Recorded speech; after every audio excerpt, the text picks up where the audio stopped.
ইস্যুতে আরশোলাদের ওপর ভর করে ঘুরে দাঁড়ানোর চেষ্টা বিরোধী শিবিরের। মাঠে নামলো হাত শিবির। এক ধাপ এগিয়ে এবার প্রধানমন্ত্রীর পদত্যাগের দাবি তুলছে রাহুল গান্ধীরা। মমতা বন্দ্যোপাধ্যায়ের তরফেও আরশোলাদের পাশে থাকার বার্তা দেওয়া হয়েছে। সেই ছবিও আপনাদেরকে দেখিয়েছি, সেই বক্তব্য আপনাদেরকে শুনিয়েছি। আর এই অবস্থায় প্রশ্ন ফাঁস নিয়ে এসেছে প্রধানমন্ত্রীর বার্তা। অন্যদিকে দিল্লিতে বিক্ষোভের আবহে বাড়তি নিরাপত্তা ব্যবস্থা করা হয়েছে। বাংলা থেকে আনা গিয়েছে অতিরিক্ত 20 কোম্পানি সিআরপিএফ। বাংলা থেকেই নিয়ে যাওয়া হয়েছে বিভিন্ন রাজনৈতিক দলের বিক্ষোভ কর্মসূচি এবং সংসদে চলতি অধিবেশনকে সামনে রেখে দিল্লির নিরাপত্তা আরও জোরদার করেছে এবার কেন্দ্রীয় সরকার। আর সেই কারণে পশ্চিমবঙ্গ থেকেই 20 কোম্পানি ফোর্স নিয়ে যাওয়া হয়েছে, দিল্লিতে মোতায়েন করা হয়েছে, সিদ্ধান্ত নিয়েছে সরকার।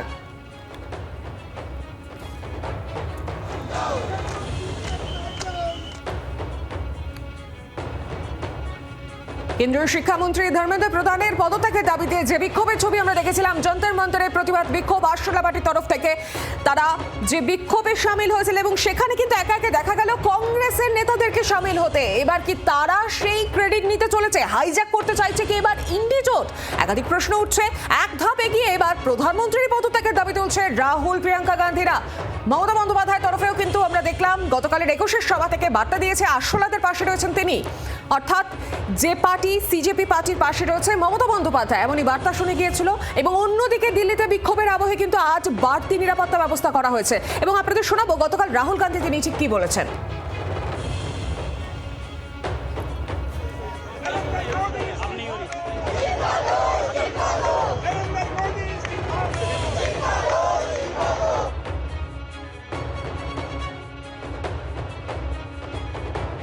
डिसीजन लिया कि हम प्राइम मिनिस्टर के घर के सामने जाके धरना करें और जो स्टूडेंट्स की इशू है, जो देश के लिए सबसे ज़रूरी इशू है और जो उनके खिलाफ किया गया है, वो हम नेशनल अटेंशन में लाएं और प्राइम मिनिस्टर का घर के सामने जाके करें।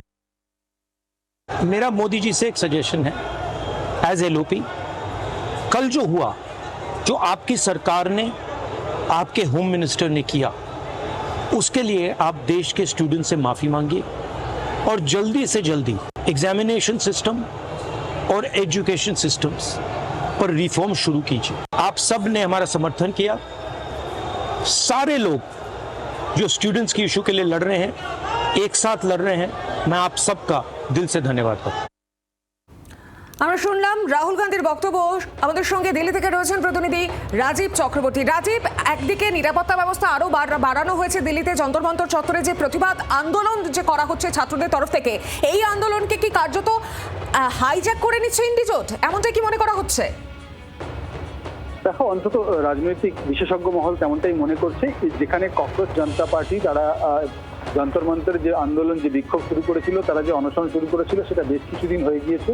হঠাৎ করে গতকাল কংগ্রেস নেতারা কেন প্রধানমন্ত্রী নরেন্দ্র মোদীর বাসভবন 7 নম্বর লোক জনশক্তি মার্গে কেন গেল, সেক্ষেত্রে বলা হচ্ছে ঠিক তার আগের দিন কংগ্রেস জনতা পার্টির সদস্যরা যে সংসদ অভিযান করেছিল, সেই অভিযান অনেকটাই সফল তারা মনে করতেন। তার কারণ যে হই হল্লা হয়েছে, যেভাবে পরিস্থিতি নিয়ন্ত্রণের বাইরে গিয়েছে, যেভাবে তারা একেবারে সংসদের গেট পর্যন্ত পৌঁছে গিয়েছিল, এক্ষেত্রে কোথাও না কোথাও গিয়ে সেক্ষেত্রে একটা জনসমর্থনের বিষয় উঠে আসছে যে বহুল অংশের মানুষ তারা এই ক্ষুব্ধ বিক্ষুব্ধ শিবিরে রয়েছেন। তার কারণ যদি 1 লক্ষ ধরে নেওয়া যায় যারা বিক্ষোভ দেখাতে এসেছিলেন ছাত্রছাত্রী, তাদের পরিবার অন্তত আরো 5 লক্ষ। এই জায়গায় কিন্তু রাজনৈতিক দলগুলি তারা দেখছেন যে তারা এক্ষেত্রে সুবিধা পেতে পারেন এই ইস্যুটিকে তারা সামনে রাখলে, এমনটাই মনে করছেন রাজনৈতিক মহল। ঠিক এই কারণেই কংগ্রেস, সমাজবাদী পার্টি, এমনকি তৃণমূল কংগ্রেস নেত্রী মমতা বন্দ্যোপাধ্যায়, তারা প্রত্যেকেই কংগ্রেস জনতা পার্টির সমর্থন করেছেন। কিন্তু আমরা এর আগে যদি দেখি, বেশ কিছুদিন ধরে যখন যন্তর মন্তরে তারা বিক্ষোভ ধর্ণা দেখাচ্ছিলেন, সেক্ষেত্রে খুব একটা রাজনৈতিক নেতাদের, বড় স্তরের নেতাদের, বড় মাপের নেতাদের সেখানে দেখা যায়নি এবং তারা নিজেদের মতো করেই অরাজনৈতিক আন্দোলন করছিলেন। সেই অরাজনৈতিক আন্দোলনটাকে এখন রাজনৈতিক একটা রূপ দেওয়ার চেষ্টা চলছে, এমনটাই অন্তত অনেকে মনে করছেন। এবং শাসক দল বিরোধী দের দিকে এরকম ভাবেই আঙুল তুলছে, যেক্ষেত্রে শিশুদের প্রধানমন্ত্রী নরেন্দ্র মোদীর ভাষণ যদি তুমি দেখো এনডিএ বৈঠকে গতকাল তিনি বলেছেন যে অবশ্যই শিক্ষাক্ষেত্রে দুর্নীতি বা প্রশ্ন ফাঁস একটা বড় বিষয়, সেটা আমরা রুখবো, কিন্তু শিশুদের আপনারা খেপিয়ে তুলবেন না। অর্থাৎ একদিকে পড়ুয়াদের আন্দোলন আর তাকে ঘিরে রাজনীতি, এই নিয়ে একেবারে রাজীব বোঝাই যাচ্ছে। ধন্যবাদ তোমাকে। আর এদিকে রাহুল গান্ধী তিনি আর কি বলেছেন শোনাবো, এর পাশাপাশি আজ প্রিয়াঙ্কা গান্ধী তার কি বক্তব্য শুনুন। स्टूडेंट्स की मांगे हैं, पहला धर्मेंद्र प्रधान और अमित शाह का रेजिग्नेशन, दूसरा कि स्टूडेंट्स को जिन्होंने मारा है, जिन्होंने ह्यूमिलिएट किया है, उन पर एक्शन लिया जाए और जो भी स्टूडेंट्स पर केसेस हैं उनको हटाया जाए। फाइनली पूरी ऑपोजिशन चाहती है कि ये जो इशू है देश का सबसे बड़ा इशू है, इस पे कल लोकसभा में राज्यसभा में डिबेट हो और हम अपनी बात रख सकें। हमारा प्रोटेस्ट अलोकतांत्रिक है। लोकतंत्र में सबसे बड़ी चीज क्या होती है? फ्रीडम ऑफ एक्सप्रेशन और right to protest, peaceful protest. इसमें कुछ अलोकतांत्रिक बात नहीं है। अलोकतांत्रिक ये है जो यहाँ इस सदन में हो रहा है, जो सड़कों पे हो रहा है। सदन में आप चर्चा नहीं करते, एलओपी को बोलने नहीं देते, ऑपोजिशन लीडर्स को बोलने नहीं देते, वो बोलने के लिए उठते हैं, आप चुप कर लेते हो। स्पीकर साहब खुद कह रहे हैं कि मुझे सरकार से पूछना है कि आप लोग डिस्कस कर सकते हो कि नहीं। ये क्या है? ये लोकतंत्र बचा ही नहीं है। सिर्फ आप ही पूछ रहे हैं मैडम ये क्वेश्चन। पूरा देश जान रहा है कि कोई लोकतंत्र बचा नहीं है इस देश में। শুনলাম রাহুল গান্ধী এবং প্রিয়াঙ্কা গান্ধীর বক্তব্য। আর গতকালই কিন্তু 21-এর সভা থেকে পাশে থাকার, ককরোচ পার্টির পাশে থাকার আশ্বাস দিয়েছেন মমতা বন্দ্যোপাধ্যায়। তবে মমতা বন্দ্যোপাধ্যায় সেই সমর্থনকে কটাক্ষ করে রাজ্যের পঞ্চায়েত মন্ত্রী দিলীপ ঘোষ কি বলেছেন শোনাবো, সেটাও আপনাদের।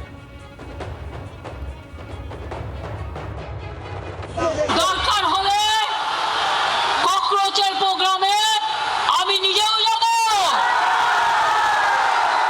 কারণ আমাদের সমর্থন প্রথম থেকেই ছিল, আছে এবং থাকবে। বাংলার আওয়াজ, বাঙালির আবেগ, জি 24 ঘন্টা।